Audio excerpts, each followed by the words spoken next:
Greetings, blessed viewers, and welcome to our noble lineage here on Supreme Master Television. Today's program features a group of vegan spiritual practitioners whose teachings and philosophies are still revered today. They are the Desert Fathers and Mothers. Living by example, they eventually were heralded as the ancient founders of Eastern and Western monasticism. Who were the Desert Mothers and Fathers? They were spiritual men and women who, in their pursuit to experience God at a deeper level, chose to live outside towns and villages, as far away from the civilized world as possible. They generally lived alone in handmade huts or caves, subsisting on a vegan diet. Aside from fasting, when they needed to eat, the Desert Fathers and Mothers kept a sparse diet of bread, fruits, vegetables and herbs with water. They chose to lead a celibate lifestyle, living alone with no children or spouse. Their ideal was to attain the knowledge of God. Thus, they shunned all material possessions, wanting to have as little as possible so that they can be free for God. They led a very humble lifestyle, wearing very simple garments similar to those of the poorest people. Their views about God and spiritual practice portrayed them as a very enlightened group of spiritual practitioners, as can be seen from the writing of one of the Desert Fathers and Mothers about God. God is the life of all free beings. He is the salvation of all, of believers and unbelievers, of the just or the unjust, of the pious or the impious, of those freed from passions or those caught up in them, of monks or those living in the world, of the educated or the illiterate, of the healthy or the sick, of the young or of the very old. He is like the outpouring of the light, the glimpses of the sun, or the changes of the weather, which are the same for everyone without exception. This courageous group of monks, ascetics and nuns lived mostly in the Scetes desert of Egypt. Starting in the 3rd century CE and continuing for some 350 years, the original desert hermits were early Christians who had moved to the desert to escape persecution of their times, seeking closeness to God by renouncing the material world. The founder of desert monasticism is believed to be Saint Anthony the Great. Sometime in the year 270 or 271, Saint Anthony attended a Sunday sermon in which he heard the Gospel passage from Matthew, chapter 19, verse 21. If you want to be perfect, go, sell your possessions and give to the poor, and you will have treasure in heaven. Then come, follow me. He took the message to heart and moved to the desert, following the examples of Lord Jesus and John the Baptist. Over time, the ascetic way of life of Anthony and other hermits who renounced all pleasures of the senses attracted many. Even after Roman Emperor Constantine the Great issued the Edict of Milan in 313, making Christianity a legally accepted religion, seekers continued moving to the deserts of Egypt, Syria, Palestine, Arabia, and modern-day Turkey. The solitude and austerity involved in desert dwelling were considered the highest form of sacrifice, a way to renounce the world and allow oneself to follow God in a more conscious and individual manner. By the time St. Anthony passed on in 356, his example had inspired thousands of monks and nuns to live in the desert. His biographer, Athanasius of Alexandria, wrote, "The desert had become a city."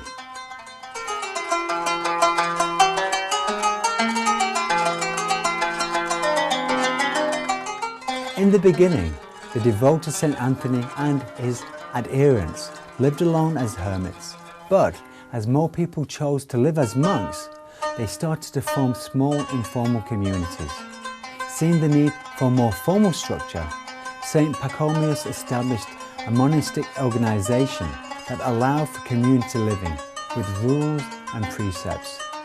Legend has it that he heard a voice telling him to build an abode for the hermits to come to. According to monasticism, the vision spoke these words: "Very many eager to embrace the monastic life will come hither to thee." He founded his first cenobitic or community monastery in Tabanisi, Egypt, between 318 and 323. In this community, male or female ascetics lived together under the guidance of an abbot or abbess. They were expected to abide by the rules of the monastery and supported their community by weaving cloth and baskets, among other tasks. Part of their responsibilities included gardening, tending to the sick and copying books. They shared all personal belongings, ate simply and together in silence, and fasted twice a week. Each person was expected to spend time alone to practice meditation, with all gathering together several times a day for prayers and spiritual readings. The purpose of meditation, according to the Desert Fathers and Mothers, is to turn all attention inward and not to put too much notice to the body. They also felt that practitioners should always remain in meditation because it will teach them everything they need to know. Go, sit in your cell, and your cell will teach you everything. Christian monasticism evolved to become three main types. The first was a solitary life as practiced by St. Anthony and his followers in Lower Egypt. The second was the communities of monks and nuns formed by St. Pachomius in Upper Egypt. The third was the middle way, which was separate settlements made up of 2 to 6 monastics with a common spiritual elder who would join practitioners to worship on Saturdays and Sundays. By fleeing the city to seek the silence and tranquility of the desert in order to know God, the Desert Fathers and Mothers unintentionally founded an alternative Christian society. They drew many pilgrims, including Basil of Caesarea, also known as St. Basil the Great, who used many of St. Pachomius's ideas and applied them to Caesarea. He also made some modifications that became the ascetic rule, or ascetica, which is still used today by the Eastern Orthodox Church. He expanded the idea of community by sending groups of monks and nuns under the authority of a bishop into the general public communities to serve the less fortunate. Literature of the Desert Fathers and Mothers began being disseminated as more pilgrims came.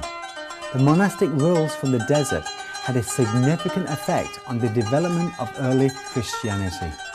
Both the rule of St. Benedict and the Eastern monastic tradition at Mount Athos were strongly influenced by the Desert Fathers and Mothers.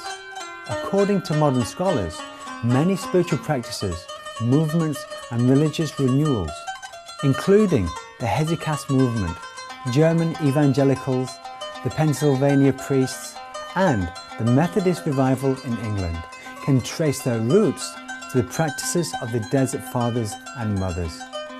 Love, humility, obedience, patience, aloneness, silence, prayer, and detachment characterized their practices.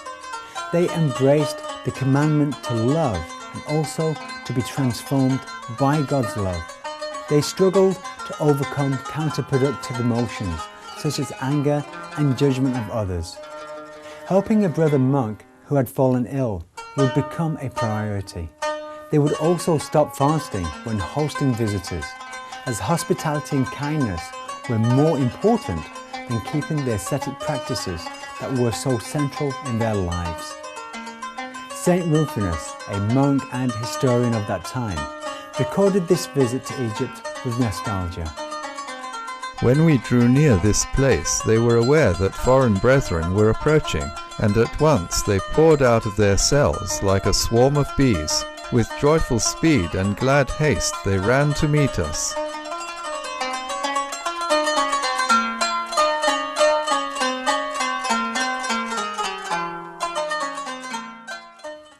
The Desert Fathers and Mothers practiced and treasured humility.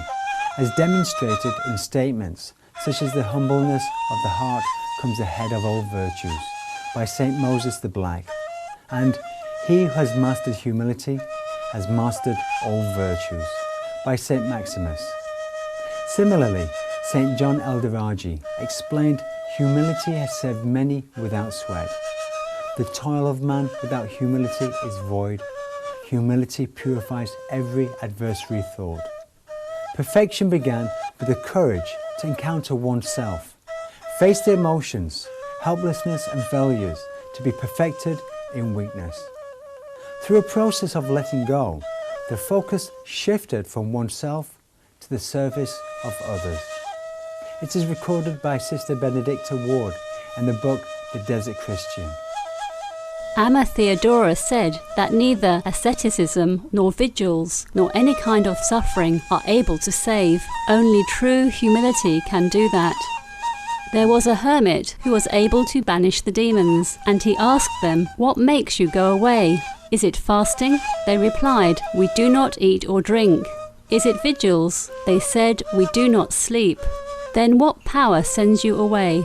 They replied, "Nothing can overcome us except humility alone." Amma Theodora said, "Do you see how humility is victorious over the demons?" The desert is a place to experience the deepest solitude, even in the midst of others. It may also be symbolic of an inner geography of detachment. As St. Anthony said, "Who wishes to dwell in the solitude of the desert is delivered from three conflicts: hearing, speech, and sight." St. Anthony once compared a monk to a fish. A monk loitering outside his cell or passing time with men of the world is like a fish out of water, in danger of losing inner peace and interior watchfulness. But in solitude there is a different focus, not in losing one's peace due to physical or human distractions, but in getting rid of the physical and human elements altogether. One time, when St. Anthony was faced with discouragement, he was visited by an angel who showed him that physical labour needed to be combined with prayer to overcome boredom. Thus, St. Anthony's rule consisted simply of prayers and manual work. He told his disciples that just as Christ was a carpenter and Paul was a tent maker, they also had to keep their hands busy to escape temptations. To practice in solitude requires the virtue of patience and silence. True silence is a void, an empty state of the heart, free from the chaotic impulses of the soul. Abba Poyman, whose sayings constitute 1/7 of the entire sayings of the Desert Fathers, remarked, Someone may seem to be silent, but if in the heart one is condemning others, then one is babbling ceaselessly. And there may be another who talks from morning till evening, and yet in the heart that person is truly silent. That person says nothing that is not profitable. When unwholesome thoughts emerge in the mind, it was through prayer that the Desert Fathers and Mothers managed to reach peace.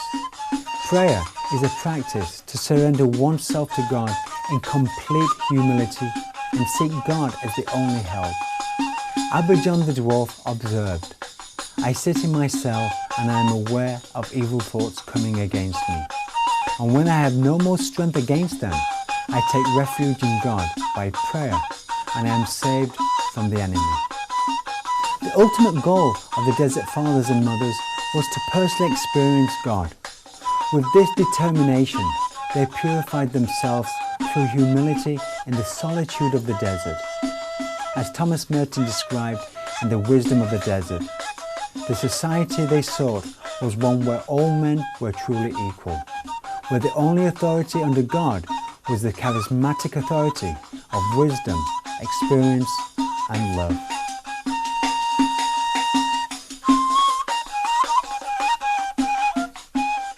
Radiant viewers, thank you for joining us today on our noble lineage. Coming up next is Between Master and Disciples. Please stay tuned to Supreme Master Television. May your soul be silenced in the bliss of heavenly peace and love. For more details, please visit www.suprememastertv.com/NL.